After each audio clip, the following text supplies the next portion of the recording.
Meningkatnya kasus COVID-19 pada klaster keluarga dan sekolah juga berimbas pada meningkatnya jumlah anak yang terpapar COVID-19.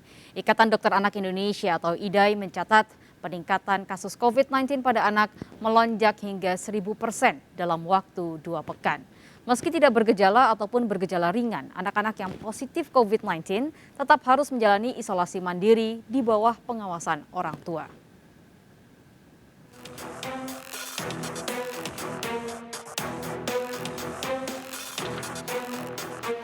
Reynard, Jeremy, dan Alexa, 3 bocah kakak beradik ini terkonfirmasi positif COVID-19. Ketiganya tengah menjalani isolasi mandiri di rumah mereka di Cibinong, Bogor, Jawa Barat. Namun meski ketiganya bersama ayah mereka isolasi mandiri bersama, namun faktanya bukan perkara mudah untuk anak-anak menjalani isolasi mandiri. Nah, untungnya pas kami terpapar ini, anak-anak sedang PJJ. Sebelumnya mereka PTM.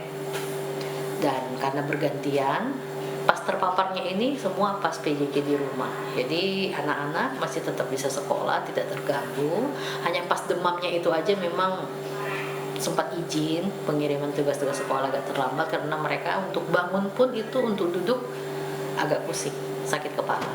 Selebihnya itu Reynard, Jeremy, dan Alexa hanya sedikit dari anak-anak di Indonesia yang positif COVID-19. Beruntung saat dinyatakan positif COVID-19, ketiganya tengah menjalani pembelajaran jarak jauh sehingga tidak terjadi penularan di sekolah. Ironisnya di tengah lonjakan kasus COVID-19, survei yang dilakukan KPAI terhadap orang tua terkait PTM justru menunjukkan masih banyak orang tua yang menginginkan anak mereka menjalani pembelajaran tatap muka meski anak mereka berisiko terpapar. 61% orang tua setuju, sementara 39% sisanya tidak setuju pembelajaran tatap muka di tengah lonjakan kasus COVID-19. Mayoritas orang tua yang setuju beralasan khawatir learning loss dan anak kecanduan game online serta gadget. Alasan yang setuju menyatakan sudah terlalu lama PJJ. PJJ juga tidak efektif. Anak-anak mereka mengalami learning loss. Ya, jadi kemampuan atau kualitas pembelajaran menurun. Jadi mereka tidak mau anak yang mengalami learning loss. Malah menurut mereka juga banyak anak-anak yang kemudian malah bermain gadget. Nah, angka ini sih cukup tinggi ya. Yang terkait dengan PJJ yang tidak efektif ya, sehingga anak banyak main gadget itu 28%. Sementara 50% menyatakan penurunan kualitas pembelajaran sehingga anak-anaknya terancam learning loss. Sementara data Ikatan Dokter Anak Indonesia, di tengah lonjakan kasus varian Omikron, jumlah anak yang positif COVID-19 justru meningkat tajam.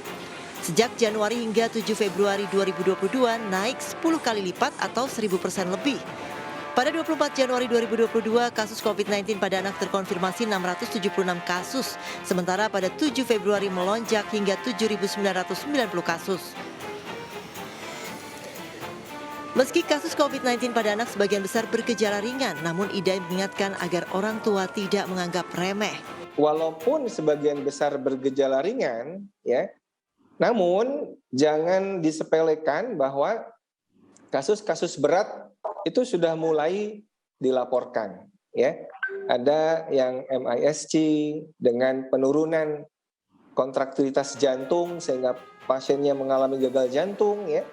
Kemudian juga bentuk long COVID lainnya, ya. Ada juga yang dilaporkan mengalami diabetes mellitus. Orang tua diminta tetap mengawasi anak-anak mereka agar tetap disiplin protokol kesehatan.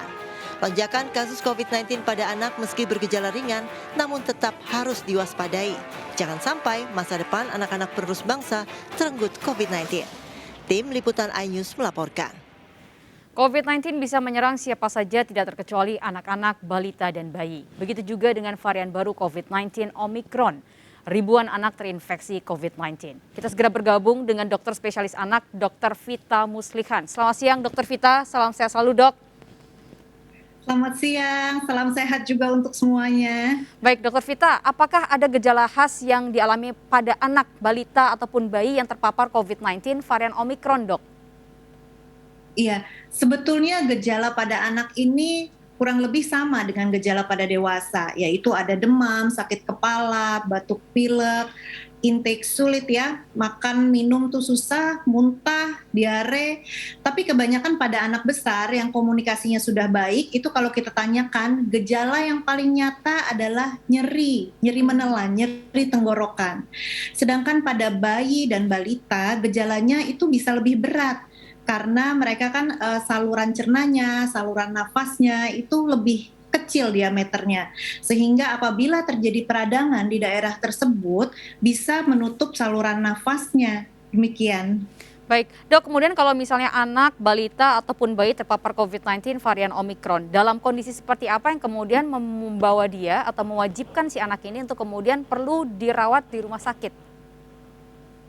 Nah, iya, ini adalah pesan ya bagi kita semua, bagi orang tua, untuk ayah bunda di rumah, apabila anak-anak Anda terkonfirmasi positif COVID. Pertama, kita harus tahu apabila anak-anak ini demam di atas 40 derajat dan tidak dapat turun dengan obat penurun demam, sebaiknya langsung dibawa ke rumah sakit karena terdapat potensi takutnya bisa terjadi dehidrasi karena intake cairannya ini harus bertambah apabila anak-anak demam tinggi.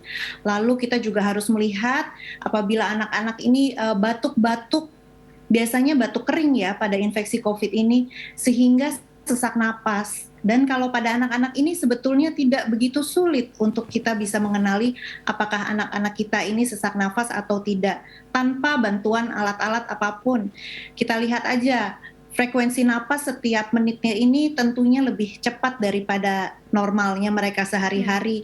Lalu kalau pada anak-anak biasanya ada napas cuping hidung, itu sudah terlihat gejala sesak nafas yang ringan, dan apabila sudah terjadi gejala sesak nafas yang mulai berat, itu sudah ada cekungan pada dinding-dinding dada. Selain itu, kita juga harus mengetahui apabila anak kita sudah mulai lemas, intake makan dan minumannya udah sulit, karena kebanyakan dari mereka kan nyeri tenggorokan ya, jadi biasanya pada anak-anak nih, mereka menolak untuk makan dan minum. Serta biasanya juga disertai muntah terus-menerus dan diare. Jadi itulah tanda-tanda yang ayah bunda harus kenali apabila anak-anak Anda mendapatkan gejala-gejala tersebut, sebaiknya langsung dibawa ke rumah sakit untuk mendapatkan perawatan yang lebih lanjut.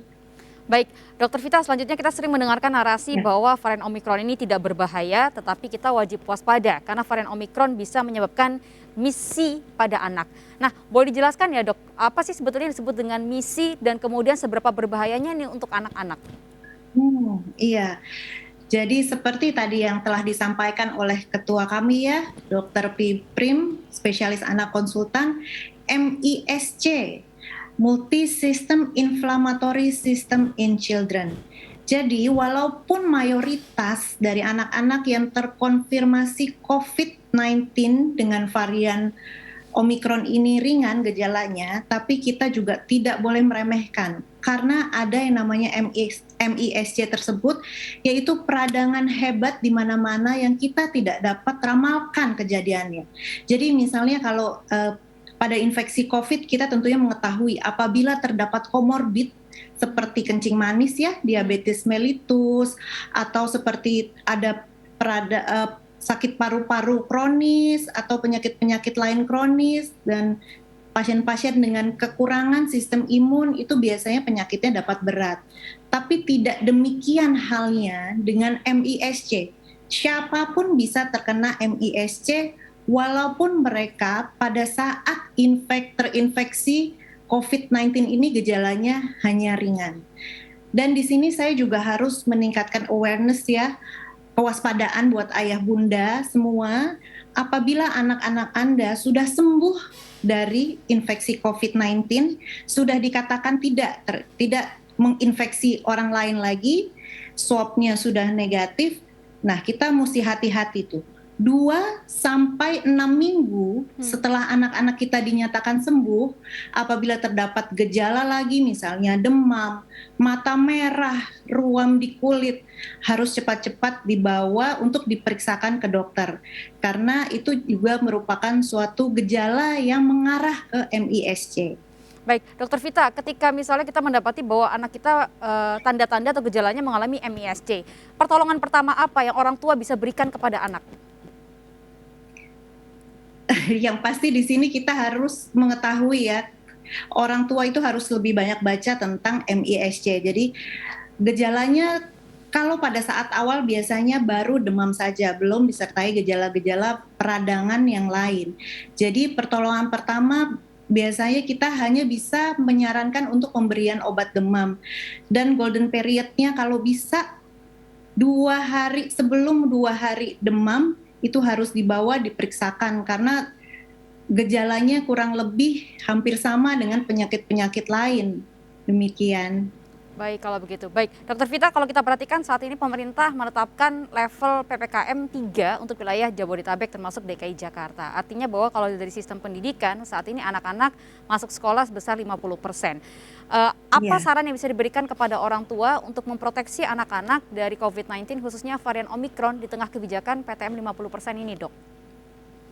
Baik, tentunya saya juga sebagai orang tua merasa was-was ya kalau saya harus membawa anak saya ke sekolah dalam situasi saat ini.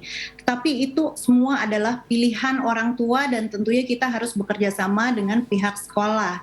Nah, bagi orang tua yang anak-anaknya menderita penyakit kronis atau sedang dalam pengobatan untuk autoimun, itu saya tidak menganjurkan dan tidak berani merekomendasikan anak-anak tersebut untuk tetap melakukan PTM. Nah, bagi orang tua yang sudah yakin anak-anaknya ini sudah dibekali dengan prokes, sudah bisa mengerti dan taat, silakan saja. Namun kita juga tentunya perlu kerjasama yang harus difasilitasi oleh pihak sekolah, di mana guru dan staf di sekolah juga melakukan hal yang sama.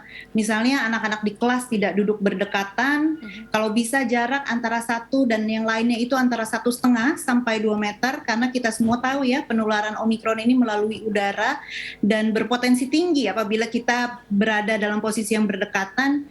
Tetap di sekolah tidak pernah boleh menurunkan masker serta cuci tangan sebelum dan setelah melakukan aktivitas.